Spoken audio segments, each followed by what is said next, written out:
Hey, this is Kevin Pollak, and you're listening to WithoutYourHead.com. But I guess you knew that, didn't you? Unless, of course, you lost your head. All right, we are back. Welcome to Without Your Head Horror Radio, and we're joined by F. Paul Wilson. Welcome to the show. Oh, glad to be here. How you doing? Oh, doing fine. It's 10:15 in my time here on the East Coast. Right. I think it's 10:15 for all of us here. That's actually 10:20. Oh, yeah. Stickler for details there. Yeah, we don't trust any of those West Coast people. No. Let everybody know about your website right off the bat, repairmanjack.com. You find out all the information about Bullock's upcoming appearances and everything. Yeah, and there's a really active forum where a lot of conversation there, really interesting stuff, and a lot of good people. Mm-hmm. I really think it's a great website, and it's not necessarily because of me, but because of all the people who participate in it. Mm-hmm. Oh, it's a great one, yeah. There's always stuff going on. Then you get the newsletter, too, so that'll tell you right. what's coming up and everything. Yeah, you can sign up for that there, too. Mm-hmm. I guess I got the Repairman Jack movie in the works. Yeah, it's actually finally, after 11 or 12 years, it finally seems to be heading toward production. They got a script that everybody likes, and they've now they send it out to a star, their number one choice for the star, and he wants to do it, and so it's a matter of the Beacon lawyers and the star's agent coming to terms. I think they will. I think it's a good move for this guy. I'm not allowed to say who he is, but I think it'll be a really great move for him, and I think he probably knows that too. So I think they will come to a deal. Mm-hmm. And when he's signed, then I can start talking about him. All right, so we won't try to find out the dirt. You can wheedle it out of me, but I've been through this before. Have to liquor him up. We got a call here, Goosey. You're on air with Paul Wilson. Do you have a question? Yeah, I do. I just wanted to get his thoughts on the horrible movie. I mean, I know his book was really good, but the movie of The Keep was just horrible. I just wanted to get his thoughts on it. Well, I'm in perfect agreement with you. And I think the movie was 83. So that makes it 24 years that I have whined about this movie. And because it really sucked. And Michael Mann knows it sucked.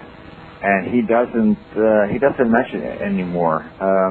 Whenever he has a new movie come out, they give a list of his past accomplishments, and somehow The Keep is conspicuous by its absence. And I understand he submitted a 3-hour cut, and he'd gone so far over budget with his really excessive. I mean, look. I was at Shepperton Studios watching some of the filming, and there was one scene there. It was probably 3, 4, at the most 5 seconds on screen. Whole afternoon spent take after take after take. It was. I mean, this is my book. They were making a movie out of my book. There was a scene right out of my book, and I was bored out of my mind. I finally left. In contrast, Pelt's, my short story that was made for Showtime. For Master of Horror, and directed by Dario Argento. He's used to working on a low budget. Mm-hmm. 2 takes, maybe 3, and then it's bang, and then we're off to another setup. And it was so refreshing to watch some actual momentum in making a film.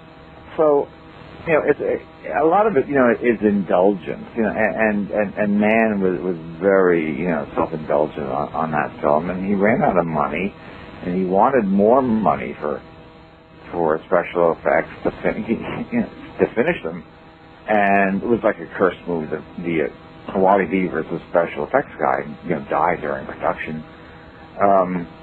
So, and Paramount said no more money. Give us a cut less than 100 minutes, and we're going to go out with that. And so they knew it was going to tank.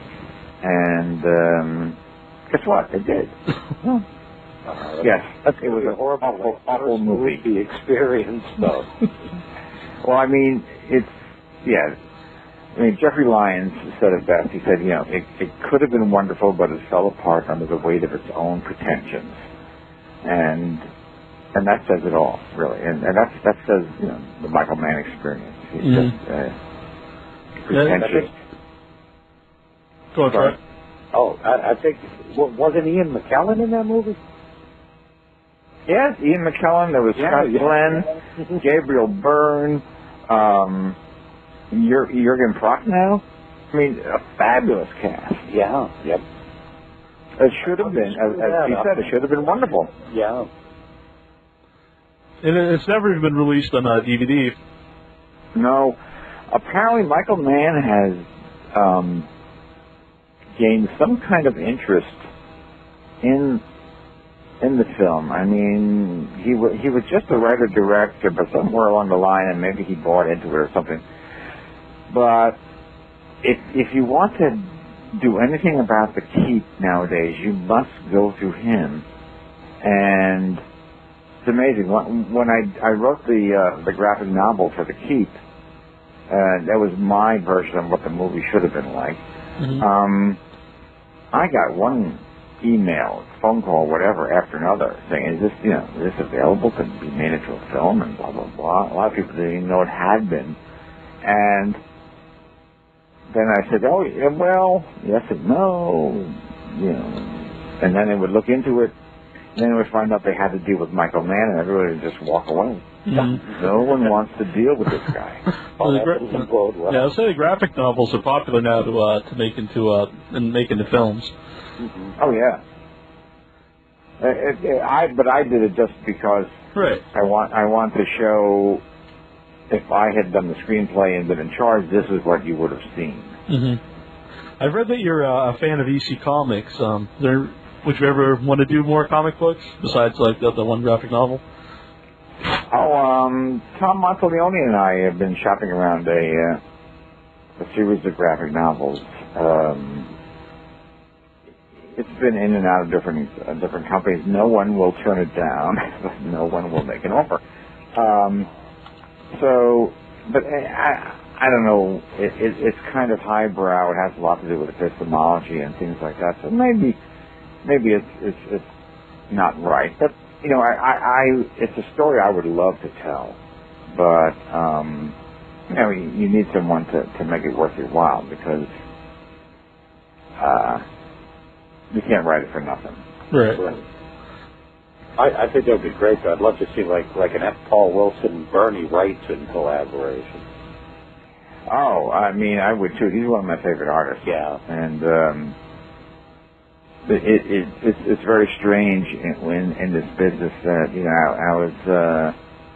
I was at Dave Scow's house, and he was having a little party, and I found myself standing next to Bernie Wrightson, who I'd never met, and it was really cool to be able to talk to a guy whose art I've seen, and he's really well, everybody really is a regular guy, if you get them in the right circumstances, and he wasn't being Bernie Wrightson the artist, he was just being the guy at a party, and so it was great.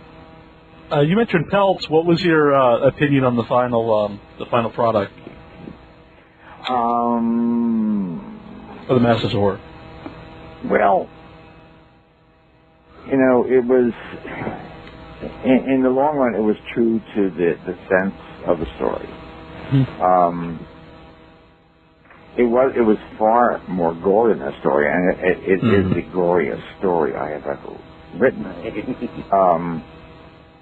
And the Matt Vane screenplay was pretty close to the story. He had to pad it out with that lady in the woods to bring it up to 55 minutes. And then Dario got a hold of it, and he really upped the gore factor. And my big thing, and Dario and I rode back and forth to the remote, the site, the farmhouse site in the same car, and he doesn't speak much English, and he had a translator with him, so it was hard to really get across to him. But I kept pounding on the fact that in the story, nobody gets what they want. The trappers don't get the money they thought they'd get. Jake doesn't get the girl. Nobody gets what they want. And in his version of the screenplay, Jake gets what he wants. And I said, well, look, we both can have what we want here. Jake can think he's going to get Shanna, and at the very last moment, he goes limp. He says, I've wanted this for so long, and here it is. I can't get it. That would be really frustrating, and I thought that would be kind of cool. Right. No, Jake Dario wanted Jake to get Shanna in that particular way, and so he did. Right. Are we happy with Meatloaf in the movie or in the TV show? Yeah. At first I said Meatloaf. I mean, this is supposed to be like a Jewish guy, and I don't see Meatloaf playing this New York furrier. Right. But he was. I thought he was good. And when I wasn't riding around with Dario, I was riding around with Meatloaf, and he's just sort of this icon, with Bat Out of Hell and all that. And you're riding around with him, and he's got to have Diet Coke. And he sends the driver on this quest, and then we're all in the car. He has to have Diet Coke. And so finally, we find this little Canadian Vancouver strip mall. And I mean, it's really pathetic. And he's out there wandering up and down in his raincoat, looking for Diet Coke. And I'm saying to the driver, it's like being with your eccentric uncle who has to have Diet Coke. And he found some, and he was as happy as can be, And then he would take it to his trailer, and in between the takes, he'd go back to his trailer and drink his Diet Coke. You expect, Meatloaf, he's going to be snorting cocaine, he's going to be doing this all that stuff. No. He's hooked on Diet Coke. That kind of ruins my my fantasy of a guy. Yeah, I'm sorry. That's the way it is. Any interaction with John Saxon on the shoot?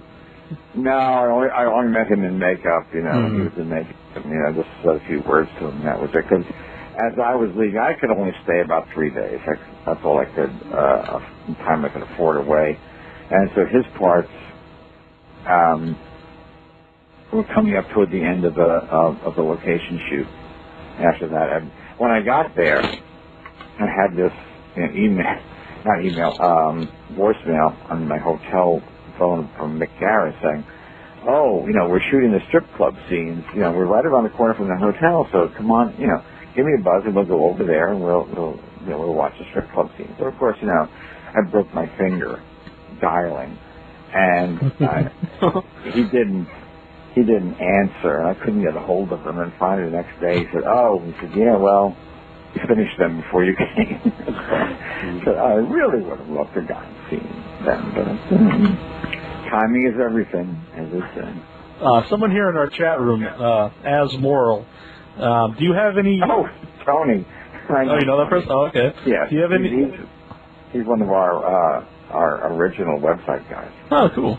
I want to know, do you have, as a writer, do you have any rituals? Like keep certain items at your desk while writing?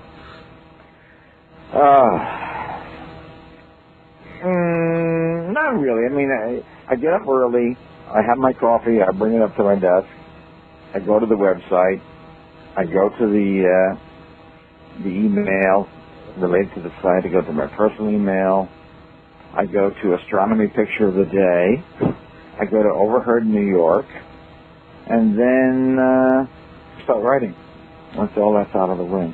Okay. And of course you have withoutyourhead.com open on the... Oh, yes, and ever since I've heard of you guys recently, yes, that's right there, too. Yes, of course. You have a question there? Yeah, I hadn't heard of you guys, so you contacted me. Oh, okay. Well, we've only been doing it cool about a year. site. Thanks. Yeah. Troy is he does all the artwork on the site.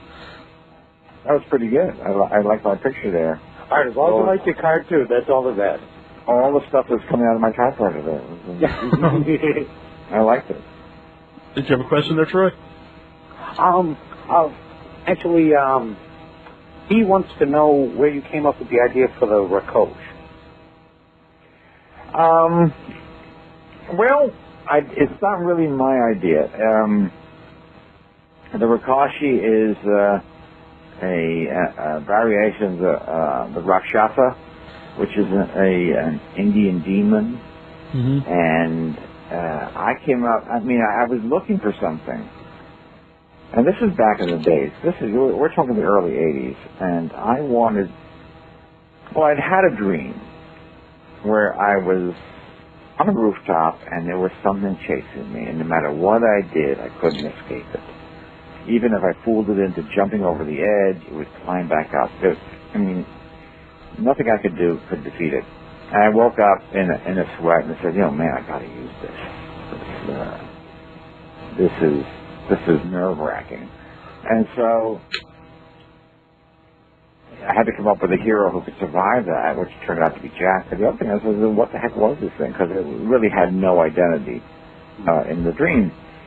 And so I searched high and low for something that no one had ever heard of, or very few people had ever heard of. Mm-hmm. And this is this is long before Google. This is, going into libraries and flipping through those little cards. And I finally found this thing called the Demons of Rajpur by the Bang sisters. And it was Bengali. I think the Bengali version of the Rakshasa was Rakashi. And Rakash, actually. I made the plural into Rakashi. That was my own thing. But the Rakash was their version of the Rakshasa. And so I said, this is great. Hardly anybody's ever heard of this. They were shape-shifting demons. And I said, I don't want to get into shape-shifting, so I'll just, forget about that. Because that was a can of worms I did not want to open. And so that, I came up with it was actually the Bang Sisters book that put me onto this. And in my mind, the Rakashi, my Rakashi, are the real-world inspiration. All myths spring from something. Mm-hmm. Well, the Rakshasa myth, Indian Rakshasa myth, sprang from the Rakash. Almost the way I look at it. The only time I had ever heard of them was in Dungeons and Dragons. That was like the only place I had heard of them. Yeah, I bet you that was after 1984. Yep. I will guarantee you it was after 1984. No one had heard of them, not even me.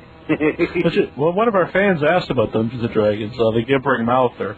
You want to know if you were a Dungeons and Dragons fan, and would you consider a role-playing system inspired by your works?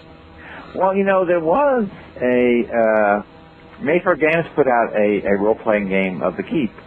Oh, yeah. And, it was licensed from Paramount back in 83, 84. Bill Fawcett designed it. And it was, I wasn't really into the role-playing board games. Mm-hmm. But the people who were, like Matt Costello, who I did a lot of work with, he said it was a damn good game. And he said it was, and I looked through the book, the background, I said, man, this guy has done his homework. It was really, really good. And so then Mayfair wanted to renew the license, and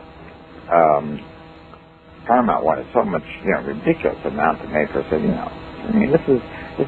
this movie flopped, and the game did okay, but it didn't do that well. Then we're going to pay like a $20,000 licensing fee for this thing again. So it went out of print. but it's everyone who's into that type of thing really liked it. Mm-hmm. But I'm going to eat. Repairman Jack, I can't like something like that because Beacon Films owns the game rights. As a matter of fact, Hideo Kojima is a big Repairman Jack fan. He wants to do the game based on the movie. He's just waiting for the script. Mm-hmm. Do you have another question there, Troy? Well, can you tell us who's playing Abe in the movie, or you can't tell us like any of the actors? Well, no. The thing is, they've got to get the star. Oh, okay. And, so that's the first one. That's number one. And once he's done, then they go for the director. And after that, then they'll go for the rest of the cast. But, Jack has to be signed. And I hope, it will be, sometime in May. But I've seen negotiations with, lawyers and agents go on forever. So I think it's going to be a good move for this guy to play Jack. So I'm hoping, they don't really, make a big deal out of it. Mm-hmm. One of our fans, Susie, wants to know, why is Jack in Nightworld ignorant of things he should know about from his adventures in the Repairman Jack books? Susie? Yes. Over this? Yes. Well, Susie, Nightworld was written in like 92, and the second Repairman Jack novel was written in 97. So I had no intention of writing more Repairman Jack novels when I wrote that. So that's why, because it wasn't planned. However, the revised Nightworld, which is available for an exorbitant price from Borderlands Press, is brought up to date. And, Jack knows all the things he should know in that one. But that's what happens when you write the end of a series before you finish writing the series, because you had no idea you were going to write a series. Right. This is what we deal with. Mm-hmm. Asmoro also wants to know, by the way, someone's trying to call him with an unknown number. We cannot take those. If you want to call him, it's 508-644-8503. Once the Jack franchise runs its course, are there any other franchise characters you'd like to go back and revisit? Maybe a Keep prequel. This is an ongoing question on the website. They love to bug me with this, the Keep prequel. Yes, I would love to do a Keep prequel, but I have to finish the Jack novels first. And though I would love to flesh in, and right now I'm doing a young adult series of Repairman Jack as a teenager, before he really knows, he really learned his stuff. And he's just feeling his way and starting to learn how to do these fixes. And I first one, and the editor there loves it, and I absolutely love it. And I can't wait till it comes out. But there's also the period between the time Jack arrives in New York and the tomb, and how he learns the ropes and all that kind of stuff. So that there's a lot of possibilities out there. I don't know if we're going to live long enough to write them, but I figured I have about 4 or 5 more books before Nightworld, and then I'm not going to drag this on forever because it's not an open-ended series, and I don't want to drag it into dirt. You've all read series where the author has just kept the character going too long. I think, as much as I like Spencer, I think Robert Parker has just taken him too long. And it's just, let him go. Let him go. Stop repeating yourself. Stop trying to rewrite, the Magnificent Seven. Just let it go. Just say goodbye. You got another caller here. Who is this? Yeah, my name's Ken. All right, you're on there with F. Paul Wilson. Do you have a question? Yes, I do. He wrote a book called Kiva, and it starred 2 people. One was a symbiote that actually connected with the human, but that was part of an adult. And they ended up You know what? I hate to interrupt you, but I'm really having a hard time hearing you. Yeah, can you speak up, please? Yes, I'm sorry. No problem. Okay. I was just curious because they lived for so long. Did he ever plan on writing another book about Dalton Pard? Because he kind of left it a little bit open-ended. I mean, that they would just keep living on. I was just curious if he had ever planned on writing another book on that one. Yeah, he's referring to some of the first fiction I published back in the 70s. I had two characters, and the first novel was called Healer, and it was two characters. One was a human being, and the other was sort of a parasite that seeped into his brain and didn't take over his body in the sense that he controlled him, but out of pure self-interest, this creature, which my guy named Pard because they became partners, out of pure self-interest, he kept the human being alive by being conscious down to the cellular level, and when anything went wrong in the cell, like a mutation began, it would have turned into a tumor, he killed it. And he fixed this, he fixed that, and in a sense, the human became, his name was Stephen Dalt, he became immortal. And I thought maybe I'd carried that as far as I could go. I don't know. I don't know if I'll ever revisit that. I mean, unless I come up with an idea that's really worthy, it's not something that I just don't like. I mean, people want me to go back to those guys, and I had a lot of fun with them. But unless I can do something that's really going to take it into, new territory, I don't want to keep rehashing the same thing over and over again. Well, that's true. I appreciate your time. And that's not going to do anything for you either as a reader. If I sort of drag a character down just to write another story about him, so and that's why Jack. I'm not going to keep Jack going forever. I'm going to just let that series stop, and because I'm very proud of it, and I'm very proud of that whole adversary cycle thing, and I do not want to sully it with something that I'm doing just to do another book. Right, and I also understand that you always write books because you felt like you feel the need to write them at that time too. So I was just curious if you were thinking of it. So. Yeah, that's been a problem. If I'm correct about what you're talking about for me, is career-wise, is I made a point of writing the next book. Right. No matter what it was, and and anybody who's out there who's a writer with a career will understand what I'm saying when I say that's not always the best thing to do, market-wise. Right, they had a hard time classifying you. Exactly, and probably if I go back, there were certain books I would do under another name because they just didn't fit into the cycle of what people were expecting of me, right. and I think that would have that'd be better for my career that way. But I've done okay. I mean, so I'm not gonna moan about it. But there are career choices you can make nowadays. I was just talking to a young author yesterday, and just saying that she's got this sort of a horror novel that a couple of publishers are interested in, which is a nice place to be if you're an author.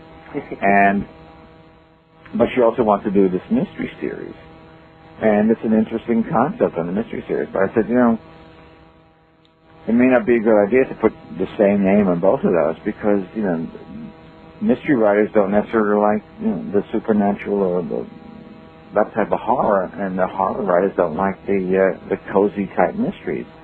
And so she's a versatile writer, and I think she can do both. But I said talk to your agent about it. But this is my advice: is do them under different names. Mm-hmm. Thanks for calling, Ken. Do you have anything else? No, that's pretty much it. Just I'll tell them hi on the board. All right. Thanks for calling, man. Thanks for calling. Yeah. Someone here in the chat room required They want to know, will the revised AC be released in paperback? Eventually, yes. The thing is, it has to be timed right. The Touch, the Keep and the Tomb are already out. The Touch can probably be fit in there anyway. We would follow The Touch, but I would hold off on Reprisal, because Reprisal will be right before the last Jack novel, which will lead into Night World. So, things happen in Reprisal which will trigger the final events that trigger Night World. So there'll be one Repairman Jack novel between Reprisal and Night World, and I'd like to get the timing right. So I've been holding back reprinting those books. Earlier when you talked about researching stuff about the Rikoshi, is that something you would recommend to writers instead of recycling the same things like vampires and werewolves and zombies, to go back and maybe try to find some other kind of creature you could write about? Some kind of legend? There's that. I want an historical perspective, so that's why I went looking for what I did. You're much better making up something. Like, as I said, this writer I was talking to yesterday, she's come up with something completely different and completely creepy. And it's not based on anything. That, vampires, werewolves, all that kind of stuff. It's not terribly complicated, but the thing is, I haven't seen it before, and because of that, that made the book fascinating to me, and that's got me behind it. That's why I gave it a blurb and stuff like that. I don't do that often, but it was thinking about it now. It still creeps me out. This little, it turns out that it's a little girl. It's a dirty little girl in a dirty dress, and she's completely evil. And no one else can see her except this character. And, it's very chilling. So, make up something. That's what this is all about, is making things up. So many writers, write one book, and then that's it. They never really write another one of any value. And that's because they've drawn on their own experience. And drawing on your own experience is fine to a degree, but the thing is, you got to make shit up. You can't just rely on your experience. Otherwise, you're going to have two books in your whole life, and then you're going to use up your experience, and then what are you going to do? You're going to be it. That's going to be it. So, I think the writers with the long track record are not the ones who write completely from experience. They're the ones who make stuff up. And then if you make stuff up, you can go on and on and on. If you don't, if you depend on your experience, you're going to run out of experience. And, unless you've lived a very bizarre life. Exactly. Actually, speaking of that, Knight Rider, he wants to know, what are your thoughts on Stephen King? Stephen King. I just saw him at the Mystery Writers Awards banquet, and we should, we know each other, but we're not friends. I don't have his home phone number. He doesn't have mine, but he looks terrible. I say that, he is so thin and wasted looking. Can I buy you a steak or something? you got to eat, man. And but I like his early stuff an awful lot.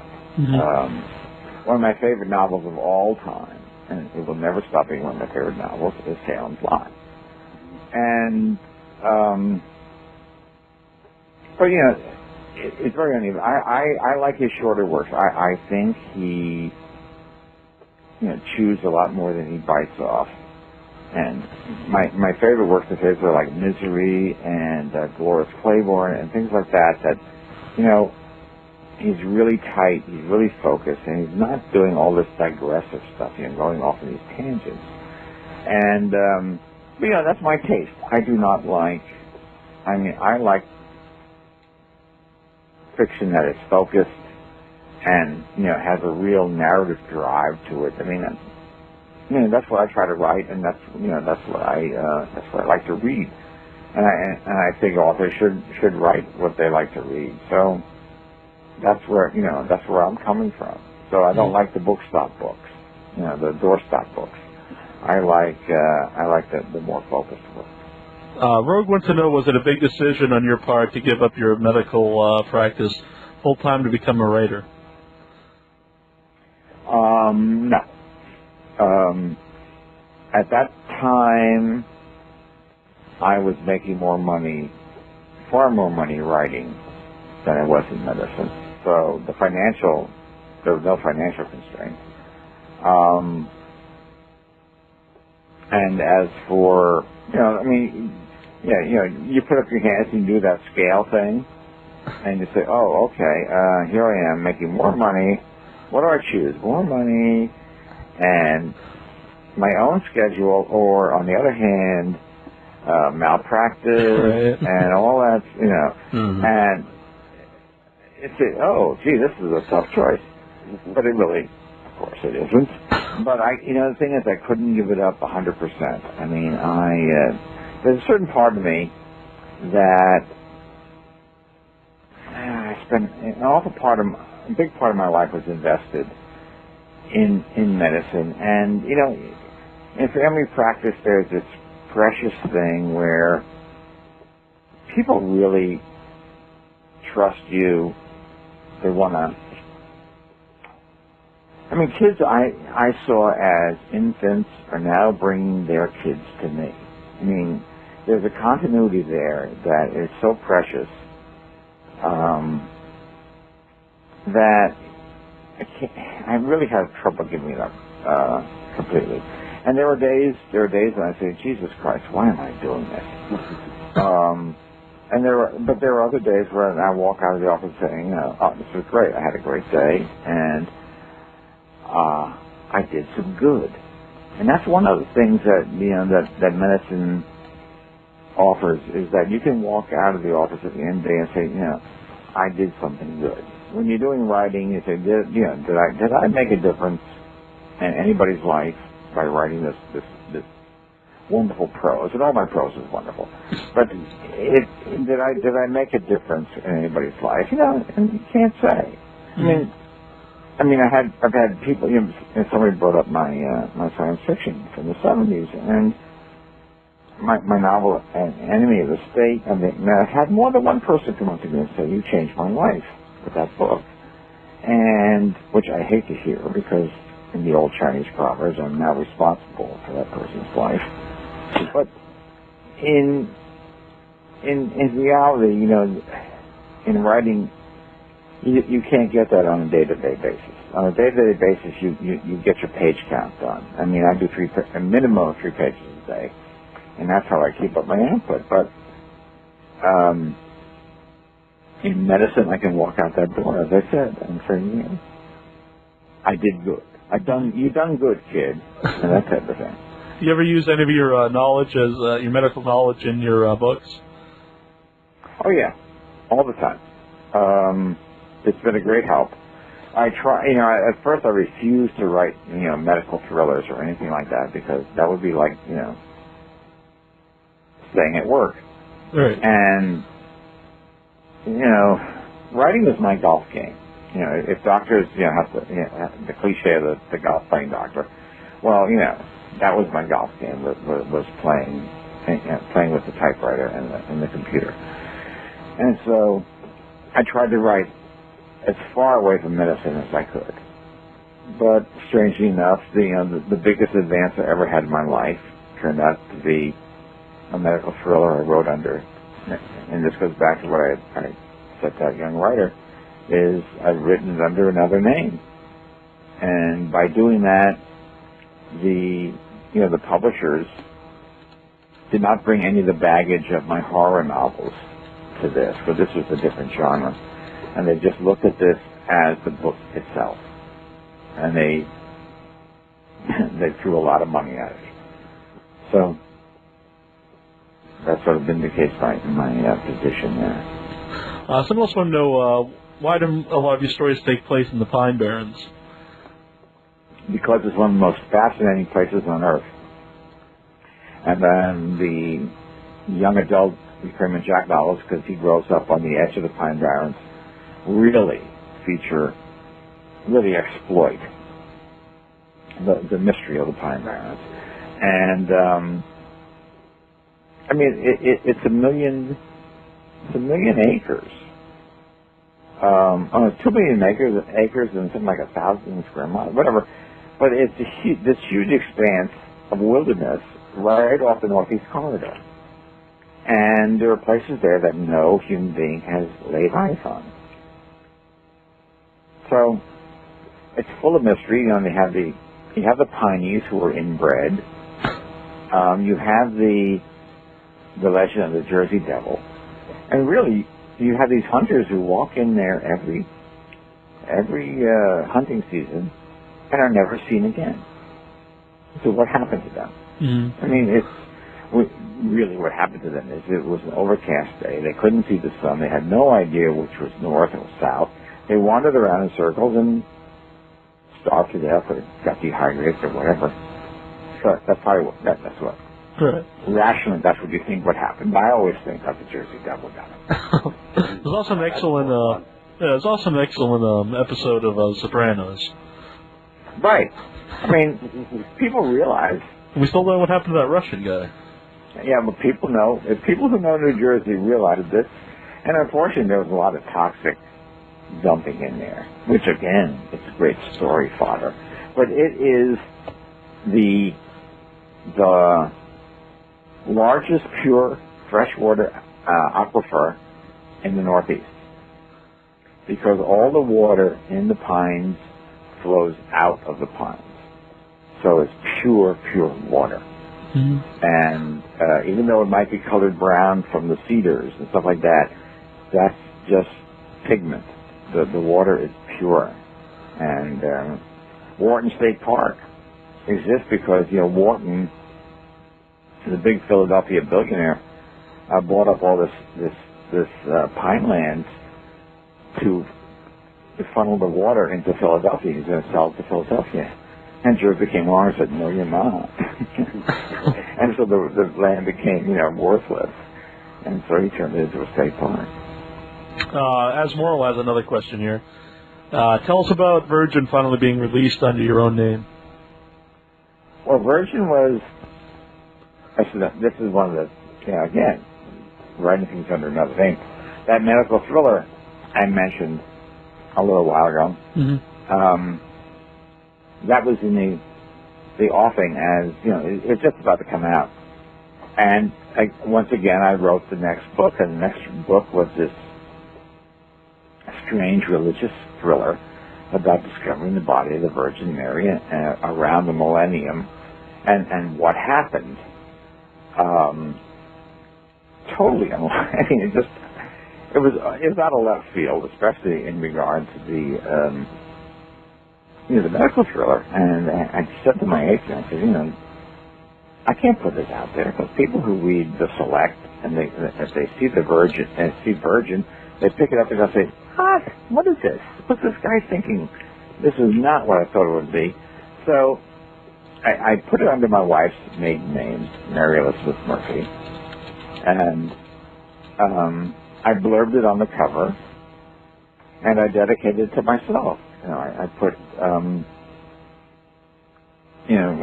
I dedicated it to my husband, without whom this book would not have been possible. So it was, and it was a paperback original, and it sold whatever it had out there and disappeared. And so now, you know, it's finally this other publisher, the Small Press, has put it out as a.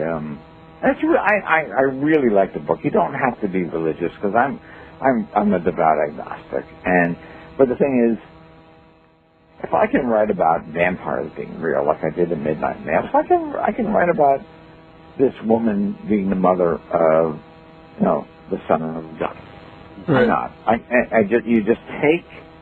You take the premises, you buy into them, and just run with the story. And so, and I had great fun. I mean, I have a Catholic upbringing. I'm a recovering Catholic. Well, John's a Catholic here. Oh, really? Is he recovering or is he real? I think he's real. Real? Practicing. Well, I'm recovering. I had a Jesuit education. They taught me how to think, and I felt my way out of the church. So, but the thing is, I used, all that, the stuff. If you go to Catholic school and you're raised a Catholic, things are imprinted in you. Images are imprinted in you. And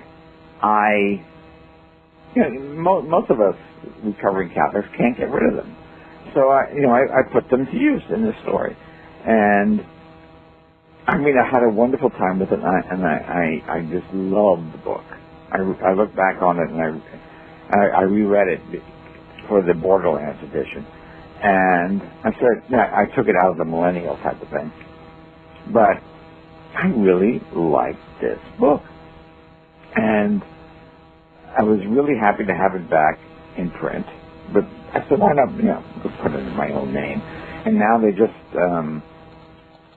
they did an expensive limited edition, but they now put it out in a paperback for $16.95. And the more people who read it, the better. I mean, I just go into it, and it's a religious thriller that's really anti-religion. And at the end, I really do a number on religions at the end, as far physically and philosophically. Mm-hmm. So no matter what, whether you're Muslim or you're a Buddhist or whatever, I think there's something in there for you. Did you have another question there? Did you have something to say, Troy? I was wondering why you always write like the best villains in your books. How do you do Well, thank you. I mean, you always have the most interesting, and they're all so different. They're all so varied. Well, I start with the premise that nobody's all good and nobody's all bad. And so my heroes always have warts. I mean, there was some reviewer who reviewed the next Repairman Jack book. The limited edition is out, I guess, this month, but the trade edition won't be out till October. But he reviewed the limited edition. And, Jack is a beer, Repairman Jack is a beer snob. And he took him to task for that. Because, Jack is this idealized type of thing for libertarians and so on, and he should have this, I don't know, he shouldn't be judge someone by their taste in beer. Mm-hmm. And the thing is, he's human. Mm-hmm. He hates Budweiser, and he hates Bud Light, and he really has no respect for people who drink it. And so, is that right? Is that fair? No. But that's the way he is. And this guy couldn't get it. That, he thinks, a character should, personify an ideal. And I say no. A character is a human being. And we all have our prejudices. We all have our predilections. And so go with it. That's the way people are. So I do the same thing with villains. Villains, they do bad things. But you know what? They're not all bad. They may still love their mother. They may still love their cousin. They may go out of their way to their sister has Alzheimer's, and they may go and sit with their sister and then go out and kill somebody. Mm-hmm. But the thing is, you give them that other dimension that,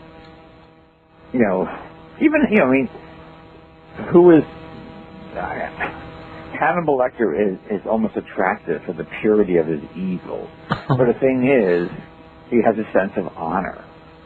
And really, Hannibal Lecter is drawn from Dr. Fu Manchu. And most people do not realize this, and most people don't know Dr. Fu Manchu. But I think Fu Manchu was this,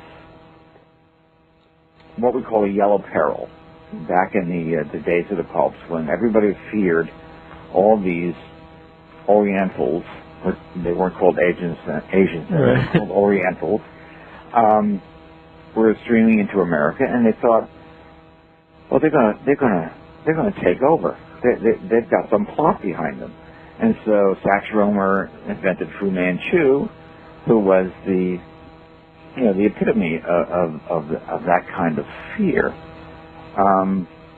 But he made him honorable.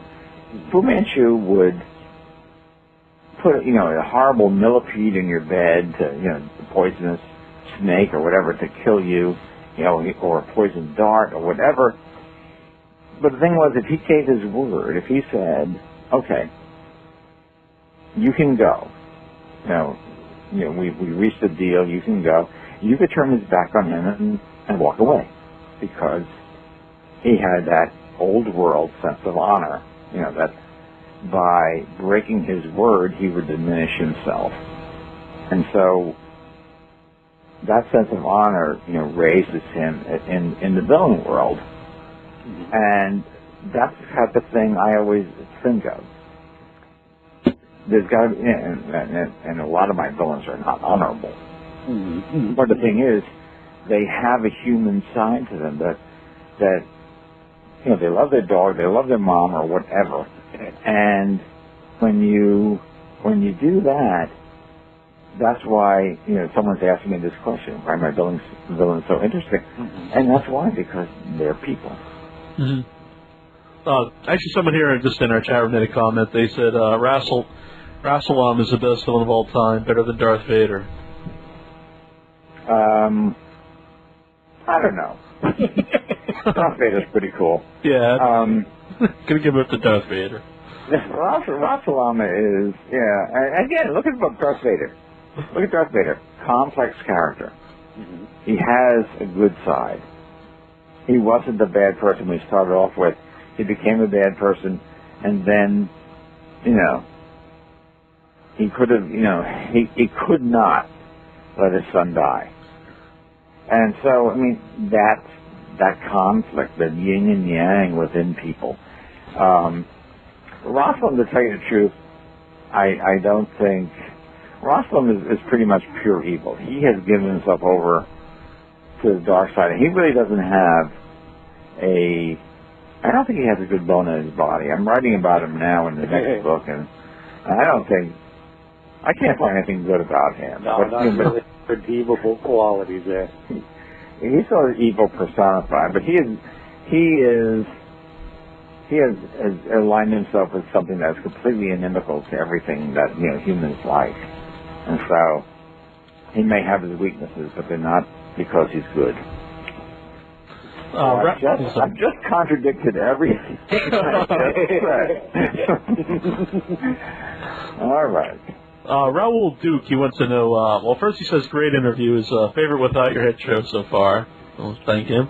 And he wants to know, where was this question here? What advice would you give to aspiring writers? Well, the first advice is keep your day job. The second, next is write every single day. And the third thing is, I would say,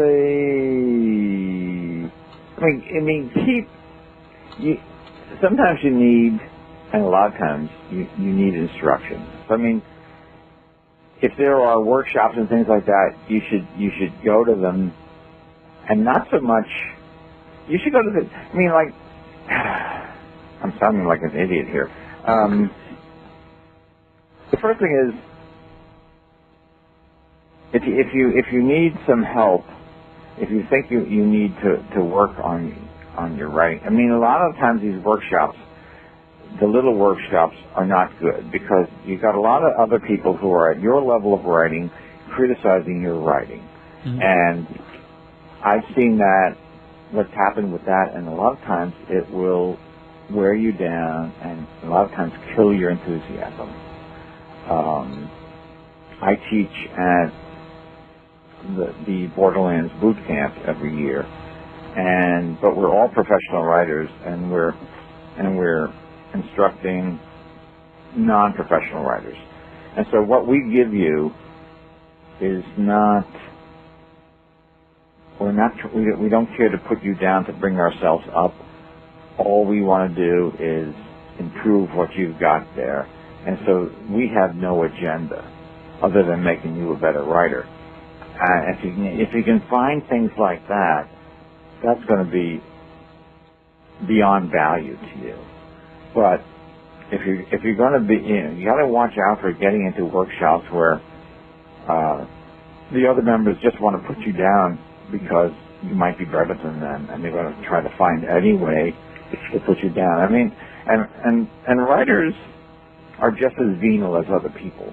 I mean, sometimes they're very supportive, but there's always somebody there who wants to hammer you down because, my God, you've written something that they couldn't do. But writing every day is the most important thing. And shutting off other thoughts, it can be tough. But, I mean, if you're a writer and you're a part-time writer, you got a day job, and you have limited writing time, I mean, don't spend your time in the car, listening to music or with your iPod, earbuds in your ears. Right. Shut all that stuff off.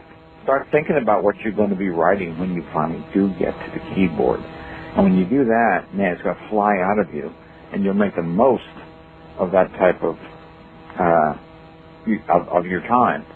But, I mean, these people, I look around and see people that are constantly being entertained. They got to have their radio on. They got to have their iPod. They got to have this and that. But, if you're going to be a writer, you're going to be wanting to entertain people. So you got to shut off those other voices and have your own in your head and figure all this stuff out. So turn off the outside world and just listen to yourself. Any plans of doing another freak show collection? No, I'm not. That was a good answer.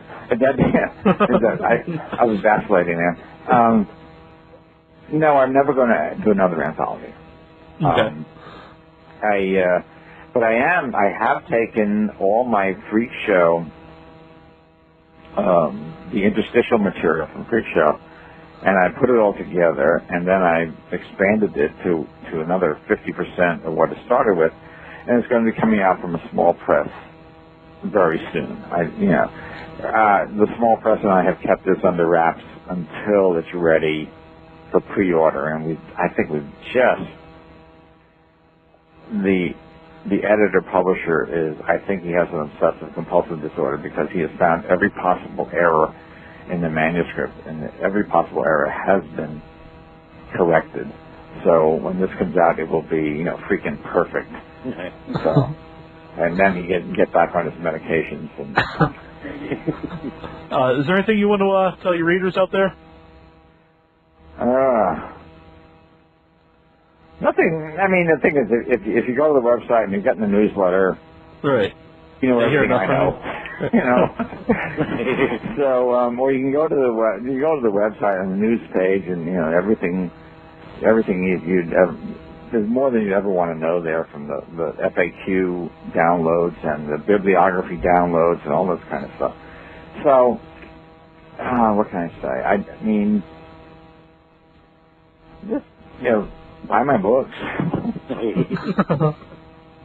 Well, that's a good message for everybody out there. Buy the men's books. All right. Well, we really appreciate you coming on tonight. It was fun. It was a good interview and some interesting questions that haven't been thrown at me for a while. All right. Well, thanks for coming on. Okay, my pleasure. Yeah. You keep here for 1 second. This is Benny Chapman, the creature from the Black Lagoon, withoutyourhead.com.